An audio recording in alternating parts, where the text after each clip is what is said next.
আমি তো বলেছি চেষ্টা করব যেন এইখানেই হয়। ঠিক আছে, প্লিজ আপনারা এখন রাস্তা ছেড়ে দেন। এখানে জমি অধিগ্রহণের কোনো জটিলতা নেই।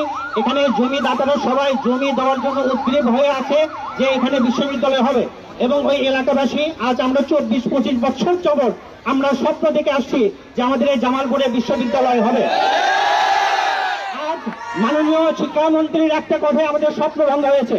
আমাদের দিদি সাহেব আজকে আমাদের কাছে আছেন, ওনার কাছে এলাকাবাসীর পক্ষ থেকে আমাদের আবেদন যেন আমাদের এই স্বপ্ন ভঙ্গ না হয় এবং এই বিশ্ববিদ্যালয় যেন আমাদের এই শাহজাহানপুর মৌজায় হয়, এই ব্যাপারে উনি যথোপযুক্ত পদক্ষেপ গ্রহণ করবেন এবং এটার উপযুক্ত মেসেজ এবং জমি অধিগ্রহণের যে কোনো জটিলতা নেই এই মেসেজটা উনি মন্ত্রণালয়ের আমাদের পক্ষ থেকে দেবেন।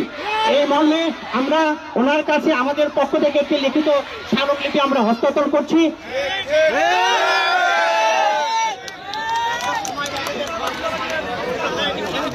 আমরা লিখিত স্মারকলিপি হস্তান্তর করছি।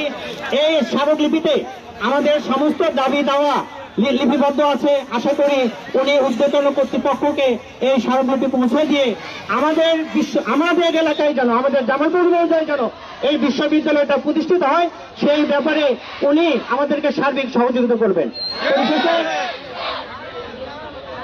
জি, এবং ওনার কথা আমি এগ্রি করেছি। আমি তো বলেছি চেষ্টা করব যেন এইখানেই হয়। ঠিক আছে, প্লিজ আপনারা এখন রাস্তা ছেড়ে দেন। Thank you, thank you. অনেক ধন্যবাদ। আপনারা যারা কষ্ট করে সকাল থেকে এখানে আন্দোলন করছেন, মানব প্রাচীর তৈরি করেছেন, আপনাদের সবাইকে ধন্যবাদ। আপনারা এখন রাস্তা ছেড়ে দিন। আমরা যারা এতক্ষণ গাড়িতে আটকে ছিলেন, আমরা আপনাদের কাছে ক্ষমা প্রার্থী। যেহেতু আমাদের এটা একটা গণতান্ত্রিক আন্দোলন ছিল, সে আন্দোলনে আপনারা কষ্ট পেয়েছেন, আমরা এলাকাবাসীর পক্ষ থেকে আপনাদের কাছে ক্ষমা চাই।